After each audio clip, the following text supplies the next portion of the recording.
So, welcome everyone for this episode. Let's answer your questions about AI and publishing. So, Alinka, how do you see AI fundamentally reshaping the publishing industry over the next 3 to 5 years? I feel like it's going to be much easier for leaders to be able to get their content out there in a meaningful way. It's what AI can do is really incredible. The only thing is that you have to know how to use it. So how are we using AI right now, and how are we gonna use AI in the upcoming years to be able to get content out, to get books out?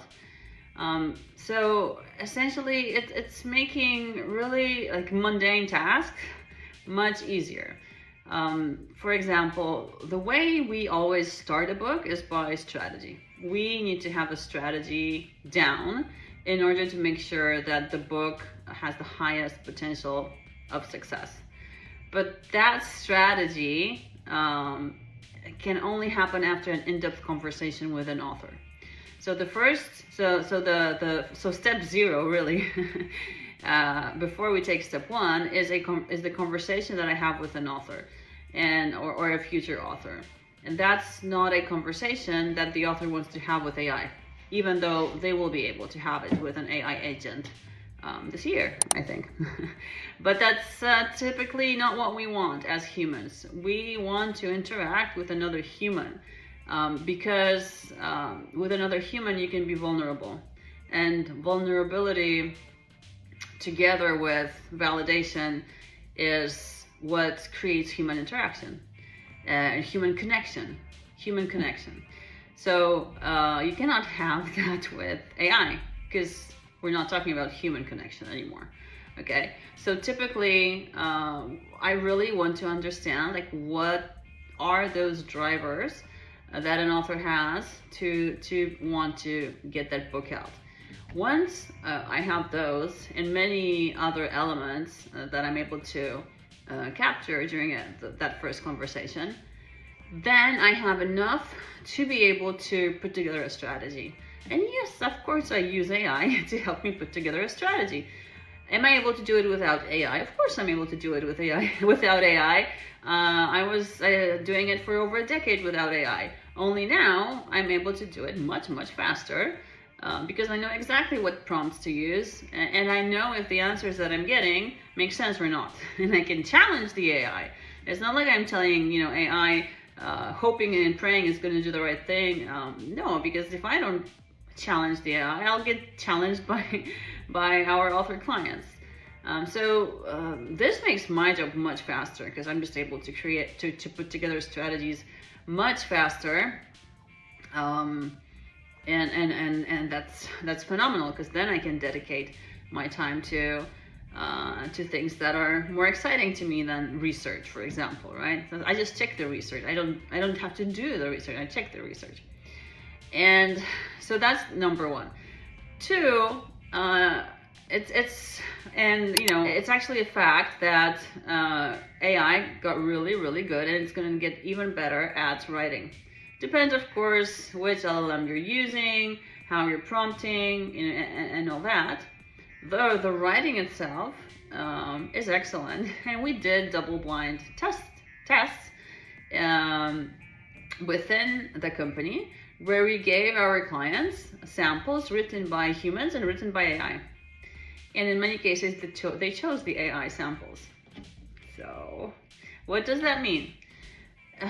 Doesn't really mean anything if you're an author. Okay, now if you're a ghostwriter, that could be trouble. But if you're an author, I mean, you have to adapt, right? That's the only thing. Change is something we all that's inevitable, and we need to be able to adapt. So that's the side note for ghostwriters. But essentially, as an author, all the content comes from your brain. Okay, so the way we help authors who don't write their own manuscripts is by interviewing them. And yes, an AI agent can interview you, but do you really want to do that? So how is the quality going to be different? Somebody said that a perspective is worth 30 IQ points. So essentially, AI only has a perspective that it's been programmed for or prompted to produce. So that's why it's never going to have an actually human perspective.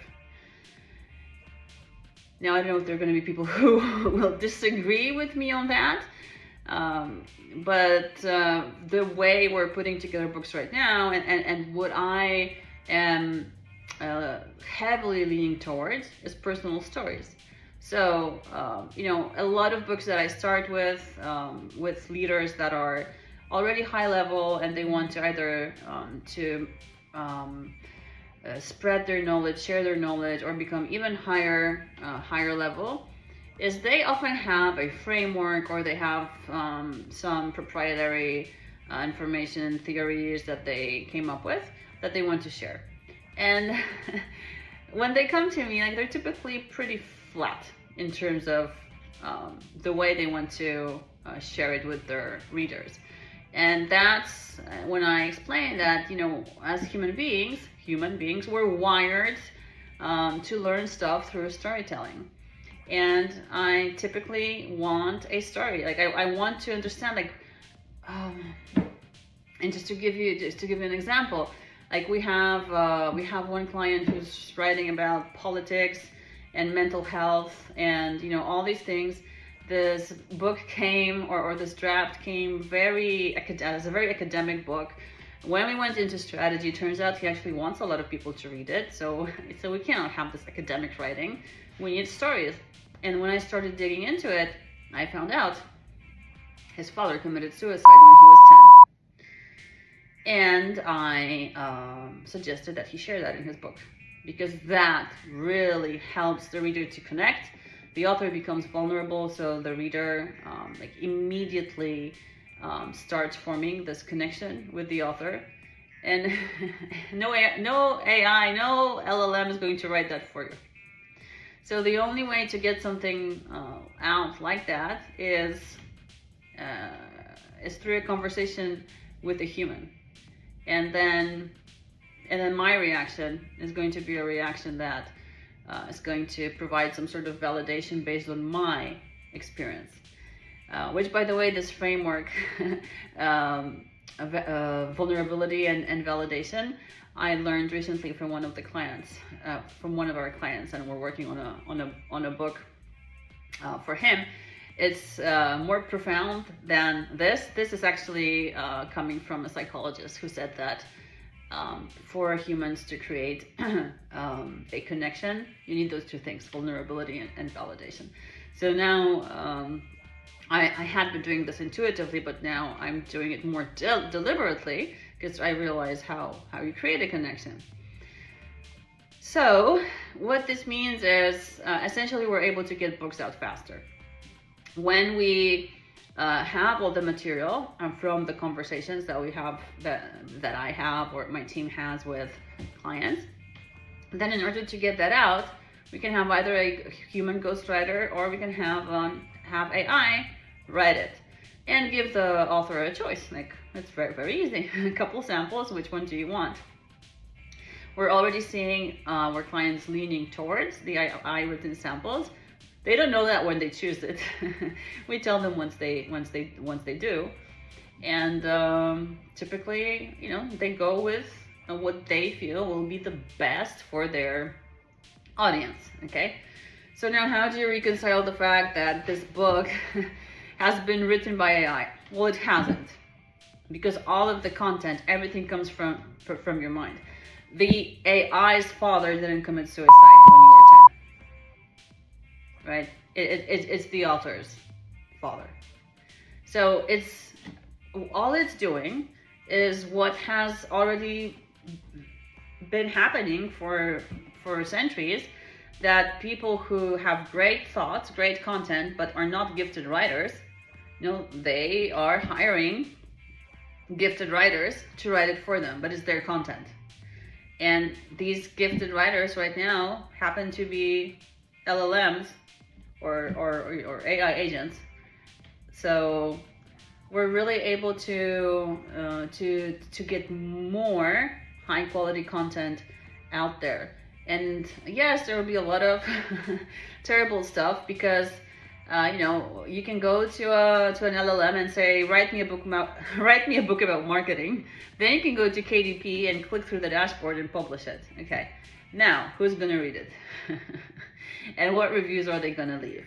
So just naturally, there's going to be a big difference between the, I mean, I don't know how to call it, trash that's going to be drifting out there on Amazon and all the other retailer sites, and the actually impactful, influential books. And very quickly, readers will be able to identify which is which.